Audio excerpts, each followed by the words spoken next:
கௌதம் சில நாளைக்கு என்ன நடக்குதுன்னு பார்க்கலாம். அவங்க எபிசோட் ரொம்பவே நல்லா இருந்துச்சுன்னே சொல்லலாம். மிஸ் பண்ணாம ஃபுல்லோடையும் கேளுங்க. அதுக்கு நான் இந்த வீடியோ பிடிச்சிருந்துச்சுன்னா லைக் பண்ணி பாருங்க. ரொம்ப பிடிச்சிருந்துச்சுன்னா சேனலுக்கு வந்து சப்ஸ்கிரைப் பண்ணி கண்டினியூஸாக ஆதரவு வந்துட்டாங்க. சுபா வந்து வீட்டுக்கு வந்துடுறாங்க. அக்கா நீங்கள் வீட்டுக்கு வந்துட்டீங்களா? ரொம்பவே சந்தோஷம் அப்படின்னு சொல்லிட்டு இருக்காங்க. என்ன பண்ணுறது, நீங்கள் வரீங்க. ஆனால் அங்கே இருக்கிற வீட்டில் யார் யாரெல்லாம் வந்து எனக்கு சப்போர்ட்டிவாக இருக்காங்கன்னு நினைக்கிறோனோ அவங்க யாரும் சப்போர்ட்டிவாக இல்லவே இல்லை அப்படின்னு சொல்லிட்டு இருக்காங்க. சொல்ல மறந்துட்டேன், ஹேமா வந்து திருந்திட்டா, நம்ம பக்கம் வந்துட்டா. நீங்கள் வேறு ராகினி ஏமாவும் சேர்ந்து நம்மக்கிட்ட இருக்கிற இன்ஃபர்மேஷன்லாம் வந்து அவங்க தெரிஞ்சுக்கிறதுக்காக கூட இருக்கலாம். ஏமாலாம் திருந்தாலாம் வாய்ப்பே இல்லைன்னு காவியாவும் நம்ம இந்திராவும் சொல்கிறாங்க. ஏன் மேலே உங்களுக்கு நம்பிக்கை இருக்கா இல்லையா? இருக்குது. எதுக்காக திருந்தினா ஏன் திருந்தினான்னு கேட்காதீங்க. அது இப்போதைக்கு சொன்னோன்னா உங்களுக்கு மிகப்பெரிய பிரச்சனையை தான் கொண்டு வருவீங்க. அதனால் சொல்கிறேன், ஏமா இனிமேட் நம்மளில் ஒருத்தி என்னை பார்த்து சந்தேகப்படுவீங்களா? எப்படிக்கா உங்களை பார்த்து இனிமேல் சந்தேகப்படுவேன்? அதே மாதிரி தான் ஏமா, சரிங்களா அப்படின்னு சொல்லிடுறாங்க. அந்த இடத்துல ஏமா இந்த பக்கம் இருக்கிற வரைக்கும் நமக்கு ராகினியோட திட்டம்லாம் ஈஸியாக வந்து தெரிஞ்சிடும். அப்படியாக்கா நீங்கள் சொல்கிறீங்கன்னா இதுக்கு பின்னாடி வேறு ஏதோ ஒரு காரணம் இருக்கு போல இருக்குது.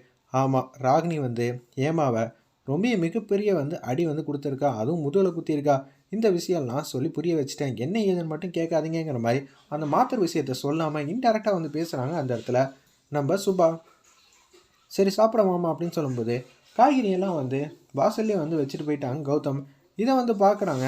அந்த இடத்துல நம்ம சந்திரா சரின்னு சொல்லிட்டு காய்கறிலாம் எடுத்து சமைச்சு வச்சுட்டு அப்படியே பேசிக்கிட்டே வந்திருக்காங்க. சரிம்மா, சமைச்சதெல்லாம் நல்லபடியாக இருந்திருக்கு, நம்ம சாப்பிடலாம் அப்படின்னு சொல்லிட்டு சுபாக்கு வந்து சாப்பாடு வந்து பரிமாறிக்கிட்டு இருக்காங்க. நம்ம சந்திரா பக்கத்தில் வந்து இந்திராவும் சாப்பிட்டுக்கிட்டு இருக்காங்க, காவியாவும் சாப்பிட்றாங்க. அடுப்பில் வந்து ஏதோ கருகிற மாதிரி இருக்குது, நான் போய் பார்த்துட்டு வந்துடுறேன்னு சொல்லிட்டு சந்திரா மாட்டுக்கு அங்கேருந்து போக ஆரம்பிச்சிட்டாங்க.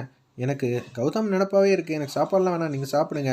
கதிர் மாமா கூப்பிட்டோன்னா காவியா வந்து அமுச்சு வச்சுருப்பேன், அவங்க கூப்பிட்டு அமுச்சு வைக்காமல் இருக்க ரொம்பவே தப்பு. ஆனால் ராகினி அங்கே இருக்கிறப்ப அவள் ஏதாவது வந்து கிறுக்குத்தனம் பண்ணிக்கிட்டே இருப்பா. நிச்சயம் வந்து காவியாவுக்கு சேஃப் இல்லை. அதனால தான் கதிர் மாமா கூப்பிட்டப்ப நான் வந்து அனுப்ப முடியாதுன்னு சொன்னேன், மற்றபடி ஒன்றும் இல்லை. ஆரம்பத்தில் கதிரும் கொஞ்சம் வந்து அப்செட்டாக தான் இருக்காங்க, ஏன் நான் கூப்பிட்டு என் பொண்டாட்டி வரலேன்னு சொல்லிட்டு. ஆனால் என்ன பண்ணுறது, சுச்சுவேஷன்லாம் வேறு மாதிரி தானே இருக்குது, நம்ம கையில் எதுவும் இல்லையேங்கிற மாதிரி ஏமா வந்து சொல்லிகிட்டு இருக்காங்க. அந்த இடத்துல ஒரு பக்கம் உச்சக்கட்ட கோபத்தில் இருக்காங்க. கௌதம் வரவே இல்லை, ஆனால் அவன் மேலே எவ்வளோ அன்பு பாசம் வச்சுருக்கான்னு வாசலுக்கு வராங்க. என்னது டென்ட் இருக்குது, இந்த டென்ட்டை பார்த்தா கௌதம் தம்பி உனக்கா போட்ட மாதிரி தானே இருக்குது. ஆமாக்கா, அப்படி தான்க்கா எனக்கும் தோணுச்சு. இந்த மாதிரி சின்ன சின்ன விஷயம்லாம் பார்க்குறப்ப எனக்கு கௌதம் ஞாபகமாக தான் இருக்குது. கௌதம் எனக்கா வந்து நிற்க மாட்டானாங்கிற மாதிரி தான் தோணுது. ஆனால் இருந்தால் என்ன பண்ணுறது, எனக்குன்னு யார் இருக்கா இதெல்லாம் சொல்லி ஃபீல் பண்ணுறதுக்கு அப்படின்னு சொல்லும்போது ரெண்டு பேரும் மனசுக்குள்ளே இவ்வளோ அன்பு பாசம் வச்சுருக்கீங்க, வெளிப்படுத்தினா தான் என்ன, சேர்ந்து வாழலாம்ல. அதுக்கெலாம் எங்கக்கா நேரம் இருக்குது. நான் வந்து லவ் சொல்லலான்னு போகிறப்ப ஆகும்னா பிரச்சனை மேலே பிரச்சனை வந்துகிட்டு இருக்கு, எனக்கு ஒன்றும் சொல்கிறதுக்கு ஒன்றும் இல்லைங்கிற மாதிரி அந்த இடத்துல ரொம்ப எமோஷனலாக வந்து பேசுகிறாங்க. இதை கேட்டான்னு வந்து இதை சொல்லிக்கிட்டே இருந்தால் சரி வராதுமா, ரெண்டு பேரும் சேர்ந்து வாழ ஆரம்பிங்க, அதுக்கப்புறம் எந்த பிரச்சனையாக இருந்தாலும் ஆட்டோமேட்டிக்காக சரியாயிடுங்கிற மாதிரி தான் சொல்கிறாங்க. எதமா ஒன்று சொல்லிக்கிட்டு இருக்கா அப்படின்னு சொல்லி பேசிக்கிட்டு இருக்கும்போது கௌதம் வந்து ஒரிஜினல் கெட்டப்பில் வந்துடுறாங்க. நம்ம கௌதம், தம்பி வந்துட்டிங்களா அப்படின்னு சொல்கிறாங்க. இந்திரா, தம்பி வந்திருக்காங்க, கூப்பிட மாட்டேங்கிறியா, வாங்க தம்பி அப்படின்னு சொல்லி கூப்பிட்றாங்க. காவியாலேருந்து சந்திராலேருந்து உள்ளே உட்காந்துட்டு இருக்காங்க, தண்ணி எடுத்துகிட்டு வராங்க. மாப்பிள்ளை வந்திருக்காரு, நீ தண்ணி எடுத்து கொடுக்க வேண்டியதானே, நீ தானே கிச்சன்லேருந்து ஓடி போய் உன் மாப்பிள்ளைக்காக எடுத்துகிட்டு வந்த, நீயே கொடுக்க வேண்டியதானே. ஆமாம் ஆமாம், விசாரிக்க மட்டும் வந்துடுவான் காவியாக்காக, ஆனால் எந்த பிரச்சனைனாலும் கூட நிற்க வேண்டியவன் நிற்காம போயிட்டா. நான் உனக்கும் சாதகமாக நடந்துக்கணும், இன்னொன்று நீ கோவப்பட்டு பேசினால மட்டும்தான் நான் வந்து சிங்கம் கெட்டப்பில் வந்திருக்கேன், இல்லாட்டி நான் கௌதம் கெட்டப்பில் தானே வந்திருப்பேங்கிற மாதிரி அதடியாக வந்து யோசிச்சுட்டு இருக்காங்க. அந்த இடத்துல ஒரு பக்கம் உச்சக்கட்ட கோவத்தில் இருக்காங்க நம்ம இந்திரா. கௌதம், இப்போ மட்டும் வரியாடா, எதுக்குடா இப்போ மட்டும் வந்த, என் மனசை காயப்படுத்துறதுக்குனே வரியா அப்படின்னு சொல்லும்போது, அம்மா எனக்கு வெளியில் கொஞ்சம் வேலை இருக்குது, நான் அந்த வேலையெல்லாம் பார்க்க போகிறேன். அண்ணி, இவ இப்படி தான் அடிக்கடி இது மாதிரி தான் சொல்லிக்கிட்டு இருப்பா, நீங்கள் எப்படி இருக்கீங்க, இப்போ எந்த பிரச்சனையும் இல்லைல்ல, அதெல்லாம் ஒன்றும் இல்லை, மருந்து மாத்திரலாம் ரெகுலராக வந்து சாப்பிட்றீங்களா அப்படின்னு சொல்லி கேட்குறாங்க. சரிப்பா, அதெல்லாம் எந்த பிரச்சனையும் இல்லை, நீங்கள் மட்டும் பேசிக்கிட்டுருங்க, நான் எங்கள் அப்பா வந்து சேவ் பண்ண போகணும், அதுதான் எனக்கு முக்கியம் அப்படின்னு சொல்கிறாங்க. அந்த இடத்துல நம்ம இந்திரா, ஏய் ஒரு நாள் இருறி, தம்பி வந்திருக்காருல உன் மாப்பிள்ளையே, நீங்கள் 3 பேரும் சேர்ந்தே கவனிச்சுக்கோங்க. உன்னை சுப்பா வந்து பேசுகிறாங்க. தம்பி, நான் வந்த விஷயத்தை வந்து சொல்லிடாதீங்க, அதே மாதிரி தான் நான் இங்கே வந்த விஷயத்த வந்து நீங்கள் சொல்லிடாதீங்க அண்ணி அப்படின்னு சொல்லி 2 பேரும் காமெடி பண்ணிட்டு இருக்காங்க. நம்ம கௌதமும் சுபாவும் அல்டிமேட்டாக இருந்துச்சுன்னே சொல்லலாம். ஹேமா மட்டும் சோகமாக வந்து உட்காந்துட்டு இருக்காங்க. அப்பன்னு பார்த்து ராகினி வந்தோடனே அப்படியே வந்து எஸ்கேப் ஆக பார்க்குறாங்க அந்த இடத்த விட்டு.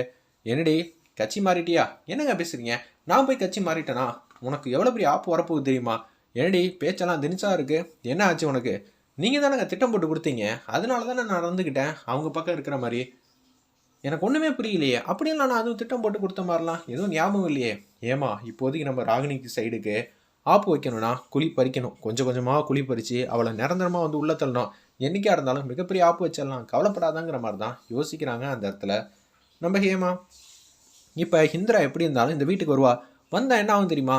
வருவான்னு நினைக்கிறியா அப்படின்னு சொல்லி ராகினி வந்து பேசுகிறாங்க. நிச்சயம் வருவா. அவங்க அக்காவோட உயிரியே வந்து நீங்கள் எடுக்கணும்னு பார்த்துருக்கீங்க.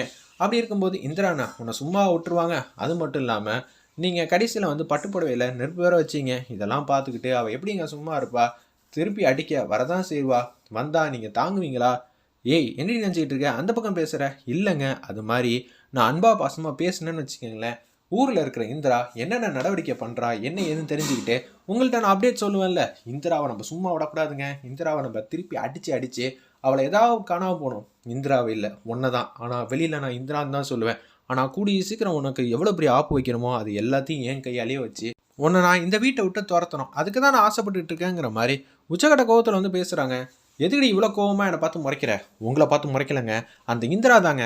காவியாவுக்கு இருக்கிற மரியாதை மதிப்பு மரியாதைலாம் எனக்கு இல்லவே இல்லை. அதை நினச்சி எனக்கு எவ்வளோ வேதனையாக இருக்குது தெரியுமா? எனக்கு இந்த வீட்டில் பிடிக்கவே இல்லைங்க. எப்போ பார்த்தாலும் காவியா வைத்தல் வள குழந்தைன்னு சொல்லி ரொம்ப வந்து உரிமையாக வந்து கொண்டாடிக்கிட்டு இருக்காங்க. என்னை பற்றி கண்டுக்கிறதே இல்லை. நான் தானே கோடீஸ்வரர் விட்டு மருமக அப்படின்னு சொல்லி பழைய கணக்கெல்லாம் அப்படியே வந்து பேசுன மாதிரி நடிக்கிறாங்க. காவியா மேலேயும் குழந்தை மேலேயும் ஏமாக்கு இருக்கிற அன்பு பாசம் இப்போ ரொம்ப அதிகமாகிடுச்சு. ராகினிக்கா வந்து பர்ஃபார்ம் பண்ணிகிட்டு இருக்காங்க அந்த இடத்துல. சரிம்மா நீ இப்படியே இரு, அதான் எனக்கு நல்லது. உங்களை எல்லாரையும் பைத்தியமாக வச்சுருக்கனால தான் நான் என்னால் ஜெயிக்க முடியுங்கிற மாதிரி யோசிக்கிறாங்க அந்த இடத்துல.